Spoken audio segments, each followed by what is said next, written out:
Well, obviously the last game was a great finish to a very tough game, very physical game. Talked about the resiliency our players showed in the game to, be able to come back and overcome a lot of adversity. Obviously, we did some really good things in the game, but there's also a lot of things that we probably need to work on to improve. And I think, the focus at this time of year has to be on what you need to do to improve. And it's very important to turn the page. Now we have to focus and prepare for, the #1 team in the country, and they're an outstanding team and a great challenge. It's going to be great to be, back home at Bryant-Denny Stadium, and we've only had one game here in 7 weeks, so I'm sure the players are looking forward to that. We're looking forward to it. We're looking forward to, the excitement of having game day here, and national television game on CBS. Players of the week last week, Harvey, DeAndre White on offense, Landon Collins, Cyrus Jones, Reggie Ragland, Brandon Ivory, Nick Perry, on defense. Specialist Adam Griffith made some big kicks in the game. Cole Moss has been doing a great job all year. And Ruben Foster is one of our key guys on special teams who made some really big plays. Mississippi State, I think, is obviously, based on their body of work, proven that they have one of the best football teams overall in the country. If you look at the balance that they have on offense, they're one of the leading offensive teams in the country, but the balance that they have, it's almost equal in terms of rushing yards and passing yards, and those are the most difficult, types of teams to defend. And I think that it's largely because of the quarterback. Dak Prescott is a very talented guy. In a lot of ways, he's a big physical runner. Kind of reminds you of Tebow in a lot of ways, but he's also a very, very good passer. They have a big offensive line that has a lot of experience, and they're skill guys. They got a combination of big guys, fast guys, little guys, quick guys that all have been very productive, and they do a really good job of utilizing those players in whatever way they need to feature what they can do best as players. Defensively, they're one of the top teams in the country in terms of scoring defense. They're very physical. They're big up front. Create a lot of pressure. One of the best teams in terms of how they affect the quarterback, stopping the run. I think this is where stats kind of get misleading. They've been ahead a lot of their games, and the other is passing the ball a lot. So that doesn't mean that they have an issue in pass defense. It just means that they've really had to play against a lot of passes. This is a really, really well-coached, solid team that has a lot of good players. They're a senior team. They got a lot of experience, and this is certainly going to be a challenge for us to bounce back and play our best football of the season against probably the best team we played all year. Start with there. A couple. First one quick, how's TJ doing? TJ's okay. He's got a little ankle sprain. Probably be a little bit slow the first couple days this week, but hopefully we'll get him going, later in the week, and he'll be okay. And secondly, the way your defense continued to respond in the second half, despite being on the field so much, and the way your offense responded at the end, producing when it mattered, did you learn anything about the identity of your team Saturday night?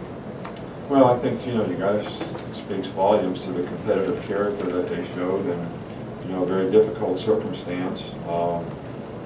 We could have been very frustrated with the circumstance that we were in, but everybody responded and kept playing and played the situations in the end of the game exactly like we needed to have a chance to win. We gave ourselves that chance and was able to finish the way we wanted to do it. So I think it speaks a lot about the competitive character of the guys, their expectations, and we just got to do a little bit better.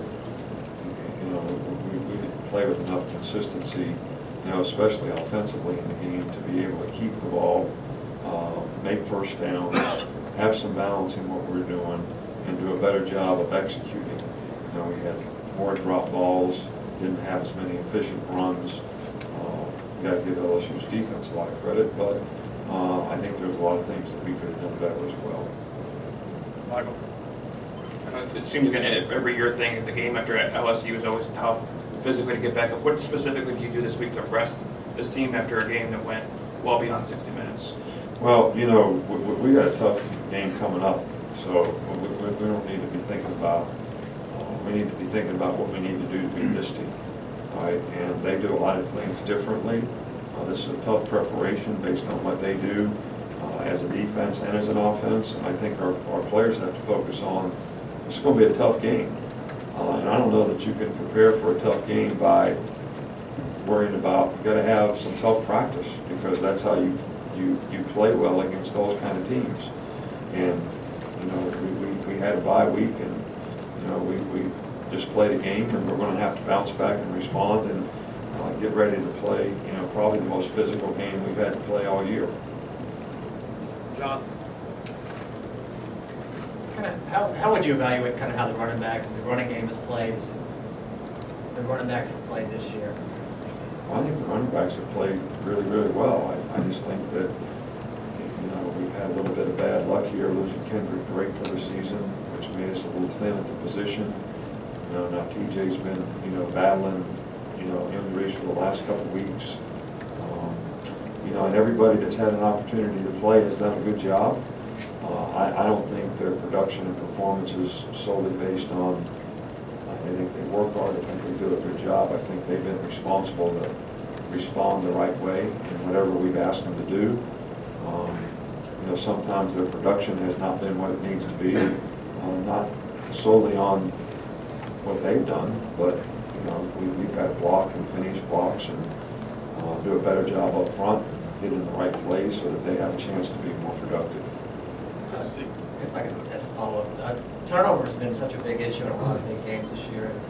I don't know that you can emphasize it more at this time of the season, but is it concerning when fumbles kind of keep happening? Is there any way to... Well, we've been emphasizing it all year, so, you know, I don't know how you emphasize something that's so important anymore. So, you know, maybe we ought to de-emphasize it because we have emphasized it like crazy, and maybe that's the problem. You know, maybe when you tell somebody something too much, they start thinking that. You know, like if you say, you're soft. How many times do you emphasize the fact that you're soft and we want you to be tougher, and you tell them that they're soft before they start thinking they're soft? Does that make any sense? I am soft. We're doing the best we can in every way to try to emphasize the fundamental things that we need to do so that we have good ball security. Right? But there have been, especially at the end of games, which is critical. But you know, I think you also got to say, wow, you did a pretty good job of overcoming it, you know, in this particular game. Then Cecil, then Shell. I have two also. First, on their run game, Josh Robinson just talked about, he's a bowling ball kind of style of runner, talk about, you emphasize how to tackle him and how you can. Well, he is physical now. I mean, he is very, very physical, hard to tackle, built low to the ground, very powerful, strong, runs through a lot of tackles, breaks a lot of tackles, has good feet and quickness to, you know, make people miss. So this guy has been a very good runner for them this entire season, and he is a difficult guy to tackle. And I still think that you got to use leverage on him. We got to get more people to the ball so that we don't have to make single tackles on the guy. We got to do a good job of leveraging so we don't have to make difficult tackles on the guy. Which, with the options in their offense of not only him running the ball but the quarterback running the ball, it's like, you know, the old single wing. So, you know, it's really have a lot of plays that are difficult keys for the defensive players, so that you get the guys in the right place so they're in position to make tackles. It's probably as important as anything. And also, you sort of stuck with Adam Griffith through kind of a slump, and then he gets one into the half at the end of the game. Just talk about how rewarding it is to see somebody sort of do that. Well, you know, I don't really, you know, I have all the confidence in the world in Adam Griffith. I mean, the problem around here is everybody thinks the kicker is going to make every kick, all right, and that's just not going to happen. It's not going to happen. But I guess everybody thinks we're going to win every game too, but I don't think that's ever going to always happen. All right, so, we have confidence in him, and he obviously showed worthy of that confidence in making big kicks in the last game. And he has been a real warrior for us, this year in the way he's battled through some injuries, and that's affected his preparation to some degree. Never complains about it, and always is there to kick, when we need him in the games. And he's done a really good job of kicking off, which nobody thinks that matters in terms of ball placement and distance, and getting some touchbacks for us. So we have a lot of confidence, in him, and hopefully, he'll be able to stay hot for us. It's sometimes cliche when you're talking about playing at home, but with the caliber of this game and what Brian Denny has done with the fans in recent years, really, it's an intangible. But talk about how important it is for this matchup to be at home for you. Right, I think that we'd always rather play at home, no matter who we're playing, because we do have a great atmosphere, probably one of the best venues in college football. And I do think that, crowd affects the game. Noise affects the game. Maybe not quite as much with some of these no-huddle teams who use a lot of signals and are used to doing that. But I do think that it energizes your players and gives them, when you're on the road like we were last week, I mean, where do you find your energy? You got to find it from within the whole game long. At halftime, you got to re-energize. You have to do it from within, because you're not going to go out on that field and have a whole bunch of people that are there to support you. You're fighting against, a lot of elements. And obviously, it's how you play, no matter where you play. It's how we play in Bryant Denny Stadium that'll determine the outcome of this game. But I do think that having that kind of support and that kind of atmosphere is something that contributes to the energy of the players and their ability to sustain it in a game. Coach, how big was Reuben Foster's hit at the end of regulation as far as getting guys going? Well, I think that, obviously when we put the 2-minute drive together, everybody's energy level got elevated. But the importance of every play beyond that field goal was significant in the game. That hit, great hit, really energized our team even more. And I think we took that positive energy into the overtime period, and that's probably one of the reasons that we were able to have success in the overtime and win the game. Andrew? Just when we thought about Blake's ability on Saturday to get other guys involved when they were making life difficult for Mark Cooper, especially Christian Jones, who's kind of struggled maybe the last couple weeks to get involved in the offense.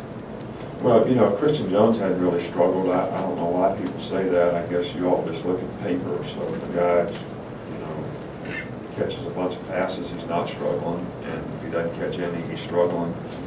And, to me, you're struggling when we throw it to you and you don't catch it. That hasn't been the case with him. And he's done a really good job of blocking. He's done a really good job on special teams. And he's had a very positive attitude about the way he's practiced and the way he's tried to contribute to the team, even though his production has not been as great. He has taken advantage of opportunities when they come, and the catch that he made in the game was a difficult catch and a big catch. And I think by having a positive attitude and staying positive and not getting frustrated, based on production, was the key to being able to make plays like that. And hopefully, Christian will continue to do that. We're not disappointed in him. We don't think he's struggling. So we're going to continue to be positive and hopefully build on, getting him more involved so he can be more productive. How's Brian Vogler doing injury-wise? It looked like he was a little limited, especially early. And how did the guys behind him, Howard, Green, etc.? Well, I think Brian's going to be better this week. He didn't get re-injured at all in the game. We knew we were going to have him on just a limited basis. He wasn't able to practice a lot. And that's the biggest issue sometimes is, a guy can't practice a lot through the course of the week.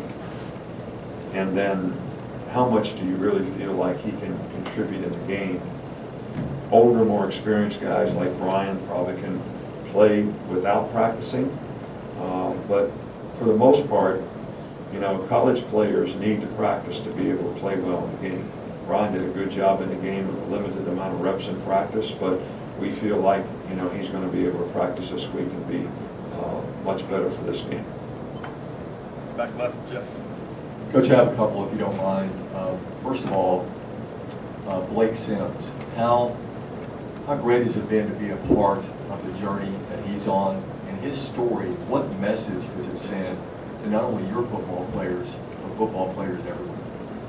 Well, I think, you know, we're encouraged by, you know, the way Blake has worked hard to improve and has performed, you know, this year for our team. He's done an outstanding job. He's a good leader. He's a fine person. But I also think that, you know, the challenge that, you know, we have, you know, with Blake is to keep him focused on the things that he needs to do to distribute the ball and execute the offense and take what the defense gives. And when he has done that, he has been phenomenal, and we have been very good offensively. And when we haven't, we struggled. All right, so that's the key to the drill. If he wants to continue to play at the high level that he has for most of the season, then that's got to be the point of emphasis that we have to continue to build on with him so that he stays in that mode, you know. Call it beast mode, call it whatever mode you want, but when he's focused in doing things that we need him to do to distribute the ball based on the plan and the system, we do extremely well. And that's what we want to continue to do with Blake, and he does extremely well. And when we start to deviate from that a little bit, we struggle. And so hopefully we can all learn from that, and he can continue to be very productive, and we can be productive on offense. Secondly, it always seems that Dak's been able to run the ball effectively.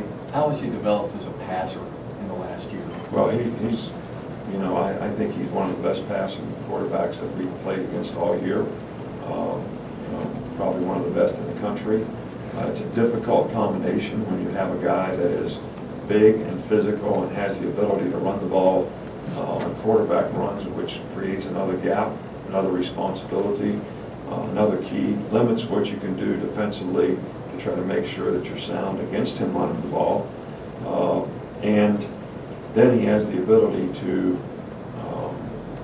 really effectively and efficiently pass the football down the field, short, and really take advantage of the very things that you're doing to try to stop him as a runner. So these are the most difficult guys to you know, play against when you're talking about quarterbacks who have this type of ability to be a dual threat runner in quarterback run plays, as well as scrambler, as well as good passer. Back right. I want to ask you about DeAndre White. Consistently, statistically, he's put up numbers the last few games. Just what have you seen from him? Is it fair to say that his performance has been consistent, and just also dependability as a wide receiver? Well, you know, D. White is a guy that, you know, we have a lot of faith, trust, and confidence in, and, you know, he struggled a little bit with, you know, some nagging type injuries that I think probably held him back early in the season. He missed a few games and was in and out of the lineup, you know, because of that. Now he's been able to practice, you know, more consistently, and his production has been very, very good. And I think it's important that for us offensively to have, you know, more and more guys that we feel confident that can be productive. And, you know, D's played, you know, he's one of the best special teams players that we have, as well as one of the most physical blockers. So the part of the game that most people don't really pay a lot of attention to, he's very, very effective when he doesn't have the ball as well. Two more quickly. Yeah. You mentioned a couple times about the ability to bounce back, you know, from last week's game. What is more challenging, bouncing back physically or bouncing back mentally, and how important are both? Well, you know, I think it's most things are mental. You know, I mean, you sit in your chair at home and you think you're dead tired, and one of your kids scream in the backyard, and you jump up and you got all kind of energy. So how do you, was that mental or physical? You know, I think it's pretty mental. So a lot of this is all about mental. It's all about motivation. It's all about, you know, where does your energy come from? What's important to you? How determined and dedicated are you to accomplish something? I think, you know, that's what helps you bounce back. You know, physically, we're going to go through the same kind of week that we go through in every game, in preparation for every game. And I think, you know, players respond, recover, but I think it's the mindset that is the most important thing, you know, for guys to be able to, and not get what I call relief syndrome, you know, like, you know, we just won a big game, so now we're supposed to, you know, get a week off and, you know, go to the golf resort. That's not the wrong time of year. All right, we got another tough game coming up. Last one, Mark. What have you seen from Mississippi State's defense, and what are your impressions of them, and what kind of challenges are they presenting? Well, you know, they're very, very physical. They're big. All right, they've got two big inside linebackers. They're very physical up front, very hard to block. You know, they do a really good job with their pressure packages of affecting the quarterback. You know, this is probably the most physical front seven that we've probably played against, you know, this year in terms of size and ability to control blockers up front and, you know, that type of thing. So, and, you know, we struggled a little bit to run the ball against them last year. So it's going to be real important that we have, you know, balance in this game. We've got to be able to run the ball more effectively and efficiently no matter who we play so that we create that balance. But this is a very challenging, you know, front seven for sure. Thanks, Coach. Thank you.